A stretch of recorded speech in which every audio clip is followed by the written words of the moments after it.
အားလုံးပဲမင်္ဂလာပါဒီနေ့မှာတော့ဒိုင်းခင်ခင်ရဲ့လောက်ချံမှုအမှုတွေလေးကိုကျွန်တော်တို့တွေအတူလေ့လာကြည့်ရအောင်မန္တလေးရတနာဘုံနေပြီးတော့19ရာစုနောက်ပိုင်းမြန်မာနိုင်ငံရဲ့နှလုံးသက်ဖို့ရွှေအောင်ဝင်းလက်နေတဲ့ပြတ်သက်ဆောင်တွေမိုးထီမြင်မာနေတဲ့နမ်းမြင့်မျောသိန်းတွေကျုံးရည်ပြင်ပေါ်မှာပြတ်တန်းတိုက်ခိုက်လာတဲ့လေနုအေးတွေဒါတွေကိုကြည့်လိုက်ရင်တော့ဒါတွေဟာအားလုံးနတ်ပုံနန်းနန်းတစ်ခုလိုပါပဲဒါပေမဲ့အဲ့ဒီရွှေအောင်တိုင်းကြီးတွေရဲ့အတွင်းမှာအပြင်းလူတွေမသိနိုင်တဲ့သိခွင့်မရှိနိုင်တဲ့ငရဲကန်းတွေရှိနေခဲ့တဲ့ဆိုတာခင်ဗျားတို့ယုံကြည်ပါမလား။သမိုင်းစာအုပ်တွေမှာတော့ကျွန်တော်တို့ဒီလိုပဲဖတ်ခဲ့ရတယ်။ဒီဘောမင်းကဒိုင်းခင်ခင်ကိုချစ်ကြိုက်ခဲ့။စုပြားတက်ကတဝင်းတို့ပြီးကွက်မြတ်လိုက်တယ်။စာတစ်ကြောင်းနဲ့ပါရုပ်ရှင်းပါတယ်။ဒါပေမဲ့အဲ့ဒီစာတစ်ကြောင်းနဲ့ရဲ့နောက်ွယ်မှာလူသားတစ်ယောက်ရဲ့တက်ချူချက်ပြီးတော့တိတ်ဆုံးသွားရတဲ့ဝေဒနာတွေမိခင်တယောက်ရဲ့ဗိုက်ထဲကမမွေးဖွားလိုက်ရတဲ့ကလေးငယ်တွေရဲ့သွေးဆက်တွေပြီးတော့တိုင်းပြည်တစ်ခုလုံးပြတ်သုံးသွားရတဲ့အထိပြင်းထန်တဲ့ချိန်သားတွေပုံကွယ်နေတယ်ဆိုတာကတော့သမိုင်းဆရာတွေခြံလှပ်ထားခဲ့ကြပါတယ်ဒီနေ့မှာတော့ကျွန်တော်တို့ကလွန်ခဲ့တဲ့နှစ်ပေါင်း140ကျော်စီပြန်သွားကြပါမယ်ကြာစွန်းစာအုပ်တွေကိုပိတ်ပြီးတော့မန္တလေးနန်းတော်ရဲ့အမောင်ဆုံးအေးဆက်ဆုံညတညကိုအတူတူဖြတ်တန်းကြည့်ကြပါမယ်ဒါရိုးရိုးဇာတ်လမ်းမဟုတ်ပါဘူးအာနာရက်ဆက်မှုနဲ့သွေးစွန်းနေတဲ့ true crime ဖြစ်တဲ့မှုခင်းဖြစ်ရမှန်ကြီးတစ်ခုပါပဲ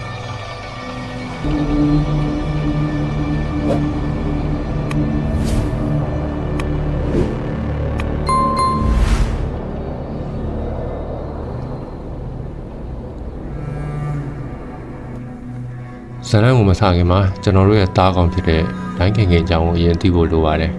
သူမကတာမန်မိန်းကလေးတယောက်မဟုတ်ပါဘူးသူမရဲ့ဖခင်ကဒိုင်းဝင်မင်းကြီးဦးဖိုးအိုနန်းတွင်မှာလက်နက်ကင်တပ်ဖွဲ့တွေကိုအုပ်ချုပ်ရတဲ့ဒီဘောမင်းနန်းတက်လာအောင်နောက်ွယ်ကနေကူညီပေးခဲ့တဲ့ကင်းမိတ်ကတယောက်ပေါ့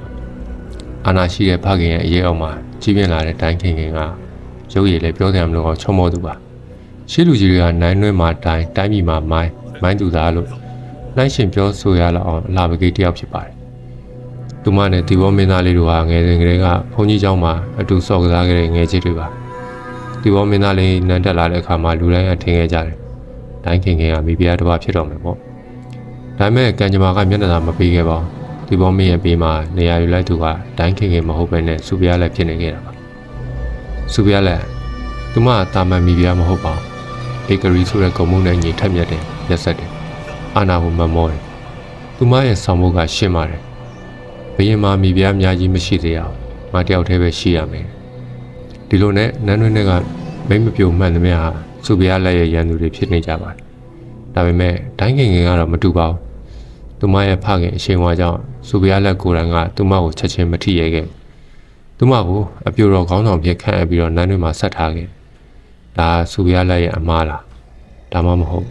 ကြိုတင်ချန်စီထားတဲ့ထောင်ချောက်လားအချိန်တွေကုန်ဆုံးလာတယ်စုပြားလက်ရဲ့တာဦးလေးကကြောက်ရောဂါနဲ့တိတ်ဆုံးသွားတဲ့အချိန်မှာနန်းတွင်းအခြေအနေတွေကစတင်ပြီးပြောင်းလဲလာတယ်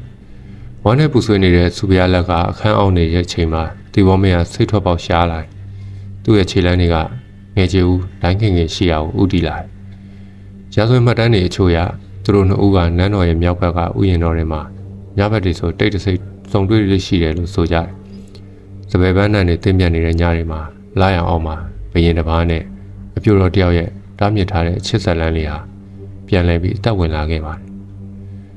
ဒီဘောမင်းကဂရိတွေပေးခဲ့ပုံရပါတယ်မကြခင်မင်းကိုမြောင်နှန်းဆက်မိဖုရားဖြစ်တင်မြောက်မယ်ပေါ့ဒိုင်းခင်ခင်ကလည်းယုံကြည်ခဲ့ပါတယ်သူမကဘယင်ကိုချစ်တာလားဒါမှမဟုတ်မိဖုရားဖြစ်ခြင်းနဲ့ရည်မှန်းချက်ရှိနေတာလားဆိုတာကတော့ဘယ်သူမှအတိအကျမသိနိုင်ပါဘူးဒါပေမဲ့သူတို့မသိလိုက်တာကလမ်းတော်တွေရဲ့တစ်ပင်တွေတိုင်းတွေနေရနေအားလုံးရဲ့နောက်ွယ်မှာစုပြားလက်ရဲ့မျက်လုံးတွေရှိနေတယ်ဆိုတာပါပဲတချို့တွေကသတင်းပို့ကြတယ်ဘယင်ဘယ်ချိန်ထွက်သွားတယ်ဘယ်ချိန်ပြန်လာတယ်ဘယ်သူနဲ့တွေ့တယ်အားလုံးကိုစုပြားလက်ကသိနေတယ်ဒါပေမဲ့သူမငြိမ်ခဲ့တယ်ဘာလို့လဲသူမစောင့်နေခဲ့တာခိုင်လုံတဲ့တက်တွေတစ်ခုကိုစောင့်နေခဲ့တာဒိုင်းခင်ခင်ကိုအပြီးတိုင်းရှင်းပြနိုင်မဲ့တိမ်မင်းတမန်တက်တွေတစ်ခုပေါ့အဲ့ဒီတက်တွေကမကြခင်မှာပဲပေါ်လာခဲ့ပါတယ်။နန်းတွင်းထဲမှာကောလာဟာလာတွေစတင်ပြီးပြန့်နှံ့လာတယ်။ဒိုင်းခင်ခင်နေထိုင်မကောင်းဒိုင်းခင်ခင်ပြုတ်အံ့နေတယ်တဲ့။ဟုတ်ပါတယ်။ဒိုင်းခင်ခင်မှာ ဘယင်တီဘောမင်းနဲ့ရတဲ့ကိုဝင်ရှိနေပါပြီအဲ့ဒီတရင်ကစူပြားလက်ရဲ့နားတွေကိုမိုးကြိုးပစ်ချလိုက်သလိုပါပဲဒါရိုးရိုးအိမ်တော်ရေးဖောက်ပြန်မှုမဟုတ်တော့ပါဒါကနိုင်ငံရေးချိန်ချောက်မှုစဉ်းစားကြည့်ပါတကယ်လို့တိုင်းခင်ရင်ကသာတားယောက်ျားလေးမွေးလာခဲ့မယ်ဆိုရင်တီဘောမင်းကအဲ့ဒီသားကိုအိမ်ရှိရာပေးလိုက်ရင်စူပြားလက်ရဲ့သမီးတော်တွေနေရာပြောက်သူမရဲ့အာဏာသက်ကရင်းရိုင်စူပြားလက်ဆုံးဖြတ်ချက်ချလိုက်ပါပြီဒီပင်ကိုအမြစ်ကနေဆွဲနှုတ်ရမယ်အမြစ်ပါမကောက်မြေကြီးကမိရှူရမယ်ဒါပေမဲ့သူမပါနေတယ်တိုင်းခင်ကိုချက်စစ်ဖမ်းဆီးရင်တီဘောမင်းကကာကွယ်ပေးလိမ့်မယ်ဒါကြောင့်သူမကအကျဉ်းစာရိတာလောက်ကြံခြင်းကိုအရင်လုပ်ပါတယ်နန်းတွင်ထဲမှာတရင်လွှင့်ပါတယ်တိုင်းခင်ကဘယင်းနဲ့ရတာမဟုတ်ဘူးတခြားနန်းတွင်လူလင်တွေနဲ့ဖောက်ပြန်ပြီးရတဲ့ကိုဝင်းဆိုပြီးဆွဆွဲပါတယ်ဘုံကြီးလူထွက်တွေနဲ့ညဘက်တိတ်ဆိတ်တွေ့တယ်ဆိုတဲ့တက်တေတူတွေဖန်တီးပါတယ်တီဘောမင်းဒီသတင်းကိုကြားတဲ့အခါတွေ့ဝေသွားတယ်တန်တရားဝင်သွားတယ်သူချစ်တဲ့မိန်းမကသူ့ကိုတစ္ဆာပေါက်တာလားအဲ့ဒီတန်တရားဆိုတဲ့အခိုက်အတန့်လေးကိုခွင်ကောင်းယူပြီးတော့စူပြားလက်ကသူမရဲ့လူသက်သမားတွေကိုဆေလွတ်လိုက်ပါတော့တယ်အဲ့ဒီညကလာမိုင်ညတညလို့ဆိုကြတယ်တိုင်းခင်နေထိုင်ရာအဆောင်တကားကိုဝုန်းကနေဖွင့်ပြီးတော့အာနာပကွက်သားလို့ခေါ်တဲ့အာနာသားတွေကဝင်ရောက်လာကြတယ်သူတို့ကတိုင်းခင်ကိုရောသူ့ရဲ့အဖွားသူ့ရဲ့အဖေမေမိသားစုဝင်တွေကဖန်တီးချုံနှောင်လိုက်ကြတယ်တိုင်းခင်အော်ဟစ်အကူကြီးတောင်းခဲ့ပေမဲ့ဘယ်သူမှမကက်ရဲကြဘူးဘရင်တီဘောမေကိုယ်တိုင်လည်းတောင်ဥယျာဉ်တော်တွေကဆောင်းတစ်ခုမှာအကျယ်ချုပ်တို့သဘောမျိုးပိတ်လောင်ခံထားရတီဘောမေကပရင်းဘောက်ကနေလှမ်းអော်တယ်လို့ဆိုတယ်မိဖုရားမလုပ်ပါနဲ့ခင်ကိုလွတ်ပေးလိုက်ပါငါခုတော့တောင်းပန်ပါတယ်တဲ့ဘရင်တစ်ပါးရဲ့တိတ်ခါကိုချပြီးငိုယိုပြီးတောင်းပန်ခဲ့ဒါပေမဲ့စူဖုရားလက်ရဲ့အမိန်ကပြတ်သားလွန်းနေတိုင်းခင်ကိုသူတို့တွေဘလို့တတ်ခဲ့ကြတယ်လဲနန်းတွင်စီကနေရတော်ဝင်သွေးပါနေတဲ့သူတော်ဝင်သွေးကိုဝင်ရှိနေတဲ့သူကသူတို့ကိုတတ်လို့ရှိရင်သူတို့သွေးကိုမြေပေါ်မကျစေရဘူးဆိုတဲ့အစီကံရှိပါတယ်ဒါကြောင့်သူတို့ဓာတ်ကိုမသုံးပါဘူးအမောင်ကန်းတစ်ခုထဲမှာကြောက်လန့်တကြားတုံရီနေတဲ့ကိုဝင်တဲ့မိန်းမလှလေးတယောက်သူမရဲ့ရှေ့မှာအနီရောင်ခရီးပါအိတ်ကြီးတစ်လုံးကိုကင်ထားတဲ့အာနာပကွက်သားလူတန်ကြီးတွေသူတို့ကသူမကိုအိတ်ထဲကိုအတင်းထိုးထဲကြတယ်သူမယုံတယ်အော်ဟစ်တယ်ကျမရဲ့ဘိုက်ထဲမှာဘရင်တွေ့တာရှိနေပါတယ်မတက်ကြပါနဲ့လို့တောင်းပန်တယ်ဒါပေမဲ့အာနာပကွက်သားကြီးတွေကဂရီပါအိတ်ရဲ့ချိုးကိုဆွဲစီးလိုက်တယ်ပြီးတော့အာနာသားတွေကဝင်းရင်တုပ်ကြီးတွေနဲ့အိတ်ထဲကလှုပ်ရမ်းနေတဲ့တိုင်းခင်ရဲ့ခန္ဓာကိုယ်လေးကိုတစ်ချက်ချင်းရိုက်နှက်ကြပါတော့ခင်ဗျားတို့မြင်အောင်ကြည့်ပါဝင်းရင်တုပ်နဲ့ရိုက်တိုင်းထွက်ပေါ်လာတဲ့အတန်တထုပ်ထုပ်ဆိုတဲ့မြေတံကအိတ်ထဲကနေထွက်လာတဲ့စူးစူးဝါးဝါအော်ဇန်တွေကတဖြည်းဖြည်းတိုးသွားတယ်နောက်ဆုံးမှာတော့အဲ့ဒီဂရီပါရဲ့အနေကြီးကတဖြည်းဖြည်းနဲ့ငြိမ်သက်သွားပါတော့ဒါပေမဲ့အဲ့ရဲ့အောက်ခြေကသွေးအနီရောင်နဲ့စိမ့်ထွက်လာတယ်သွေးမြေမကျစေရဆိုတဲ့အမိန့်ကတကယ်ပဲအောင်မြင်ခဲ့ရလားသူမတိတ်ဆုံးသွားတာကဂျိုင်းနဲ့လို့လားဒါမှမဟုတ်အသက်ရှူချက်ပြီးတည်သွားတာလားတည်ကြတာတခုကသူမနဲ့အတူဘိုက်ထဲကမွေးဖောက်ခွင့်မရလိုက်တဲ့ရင်သွေးလေးကလည်းအဲ့ဒီအိတ်ထဲမှာပဲအသက်ပြောက်ခဲ့ရပါတယ်။တိုင်းခင်တည်ဆုံးပြီးတဲ့နောက်မှာသူမရဲ့အလောင်းကိုဘယ်လိုစီရင်လိုက်တယ်လဲဆိုတာဘယ်သူမှအတိအကျမသိရပါဘူး။တချို့ကအေယာဝတီမြစ်ထဲကိုမြှောက်လိုက်ကြတယ်လို့ပြောကြတယ်။တချို့ကလမ်းတော်အနောက်ဘက်မြေကွက်လက်မှာတိတ်မြုပ်နှံလိုက်တယ်လို့ပြောကြတယ်။ဒါပေမဲ့သူ့ရဲ့ခန္ဓာကိုယ်ကပျောက်ကွယ်သွားပေမဲ့သူမရဲ့ဝိညာဉ်ကတော့နန်းတော်ထဲမှာပဲကြံရစ်နေခဲ့ပါတယ်။ဒီဘောမင်းကစိတ်ထိတ်ကြိုက်လုံးတော့သမင်မစားရေမတောက်ပဲရပ်ပေါင်းများစွာအခန်းအောင်နေခဲ့နန်းတွင်သူတွေပြောပြခဲ့တာကတော့ညဘက်ဆိုရင်တိုင်းခင်နေခိုင်ခဲ့တဲ့အဆောင်တွေဘက်ကနေတကားခောက်တန်လို့မိမတယောက်ငိုရှိုက်တန်လို့ကြားရတဲ့တခါတလေရှင်ကဲပါအောင်သားလေးနာနေပြီဆိုတဲ့အတန်မျိုးတွေကလေထဲမှာပါလာတတ်တယ်လို့ဆိုတယ်ဒါကရိုးရိုးတရေချောက်တာမဟုတ်ပါဘူးဒါကနမိတ်ပါ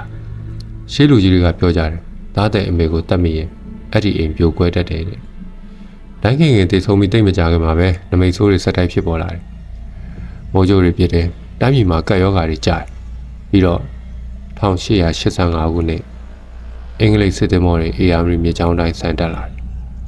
ဒီဘောမင်းနဲ့စူပြရလက်သူတို့ရဲ့ထိနှန်းစည်းစိမ်တွေအားလုံးဆုံးရှုံးပြီးတော့သူတို့ကိုယ်တိုင်လည်းပါတော်မူခဲ့ရတယ်အင်္ဂလိပ်စစ်သားတွေနန်းတော်တွေဝင်လာခဲ့တဲ့အချိန်မှာဘရင်နဲ့မိဖုရားကိုနွားလဲနဲ့တင်ပြီးခေါ်ထုတ်သွားကြတယ်အဲ့ဒီအချိန်မှာစူပြရလက်တယောက်သူမတက်ဖြတ်ခဲ့တဲ့တိုင်းခင်ရဲ့အဆောင်ဘက်ကိုလှမ်းကြည့်ပြီးနောင်နာရခဲ့လိမ့်မလားဒါမှမဟုတ် ငါနိုင်နေခဲ့ပါလျက်နဲ့ဘာလို့ရှုံးသွားတာလဲလို့တွေးနေခဲ့မိမှာဒီနေ့ချိန်ဒီမန်းလေးနန်းတော်ကြီးကတိတ်ဆိတ်စွာတည်ရှိနေသေးပါခီးသွားတွေကရွှေအောင်စာအုပ်တွေကိုဓာတ်ပုံရိုက်ကြပျော်ရွှင်စွာလဲပတ်ကြဒါပေမဲ့နေဝင်ကြီးရောက်လို့လူသူရှင်းသွားတဲ့အခါမျိုးမှာတော့နန်းတွင်ရဲ့မြောက်ဘက်ဥယျာဉ်တော်ဟောင်းလိုနေရာကိုခမရတို့ရောက်ခဲ့ရင်တေချာနားဆွင့်ကြည့်ကြပါစပယ်ပန်းနှံတင်းတင်းလေးနဲ့အတူကျမဘာအပြစ်လုပ်ခဲ့လို့လဲဆိုတော့တိုးညှင်းတဲ့မိကုန်းတစ်ခုကိုလေပြေတွေကြားမှာကြားကောင်းကြားရပါလိမ့်မယ်။တိုင်းခင်ခင်သူမကသမိုင်းတွေကတားကောင်တယောက်ပါ။သူမရဲ့တိတ်ဆုံးမှုကကျွန်တော်တို့ကိုသင်ခန်းစာတစ်ခုပေးနေပါတယ်။အာနာဆိုတာမတည်မြဲပါဘူး။ရက်ဆက်မှုနဲ့တိဆောက်ထားတဲ့ပလင်မှန်သမျှဟာနောက်ဆုံးမှာတော့သွေးကွက်တွေနဲ့ပဲနေကုန်းချုပ်ရစမြဲပါပဲ။ဒီဇလန်းကိုနားထောင်ပြီးခမရတို့ဘလို့ခံစားဒီဘောမင်းကိုတနာမိသလား။စုပြားလက်ကိုမုန်းနီးလား။ဒါမှမဟုတ်တိုင်းခင်ခင်အတွက်ပဲမျက်ရည်ကျမိသလား။ကိုမမောင်ဝင်အောင်ဆွေးနွေးပေးသွားကြပါဦးနောက်ထပ်လည်းတဲထုတ်ရမိုးစရာဇလန်းတွေကိုတင်ဆက်ပေးသွားအောင်မှာမလို့အခုပဲ like နဲ့ subscribe လေးလုပ်ထားဖို့မမေ့ပါနဲ့ခင်ဗျာအားလုံးပဲအိမ်မလှလှမကြပါဘူး